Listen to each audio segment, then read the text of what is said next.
If you come to this video to do a lot of damage, and do you want to do damage just like in the clip that I've just shown, you've come to the right place because this build is absolutely disgusting for damage.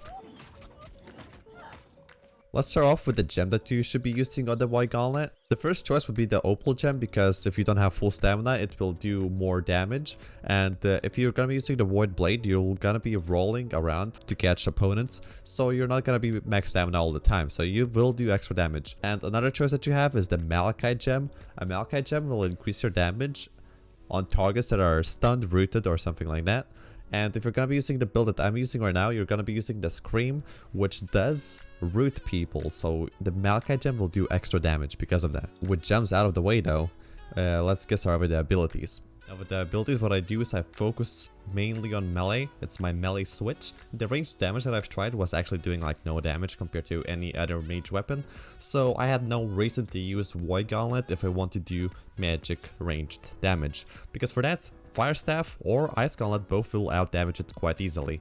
But what they cannot do is what Void Gauntlet provides, is the root and the insane melee damage that scales purely with intelligence.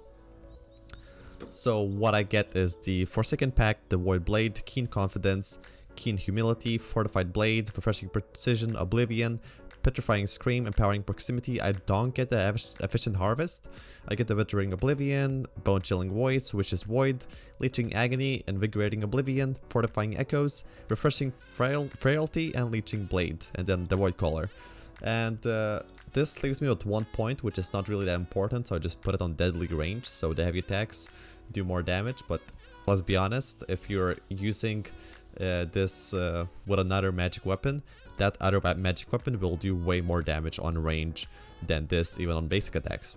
I was looking at all of the abilities on the decay tree, and I was thinking what should I be using in that tree, and I've come to realize that it's pretty bad and I don't need it for this kind of playstyle. The decay tree is purely for playing ranged, but ranged has no damage, so it's purely for playing a healer. If you're playing the life staff, this will be a great switch if you go to the decay tree, but you can also use this sword build to do some melee damage as well. So yeah, that is pretty much the build. What kind of armor you should be using really depends on you. Either go for medium or light if you want to go for damage. Heavy armor of course works for everything, but heavy armor is really boring. For medium armor, what you do is you put on a heavy chest plate, a heavy helmet, medium pants, and light gloves and boots. That's your medium build, so you stay in the medium weight but still have some heavy defenses. And then for your light, there's not really that much options. For a light set, you use a medium armor and everything else goes to light. If a single piece is not light, it will make you heavy and go medium, and at that point you should be using heavy chestplate, heavy helmet, and the other things.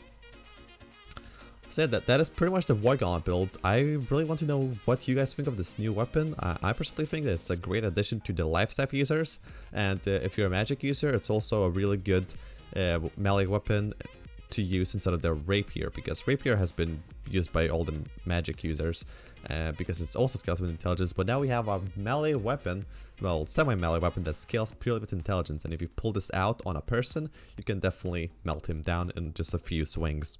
So yeah, that is the build, and if you guys enjoyed, make sure to like and subscribe. Click that notification if you want to see. Click that bell to get notifications to not miss out on any future videos, and I'll see you guys next time. Peace!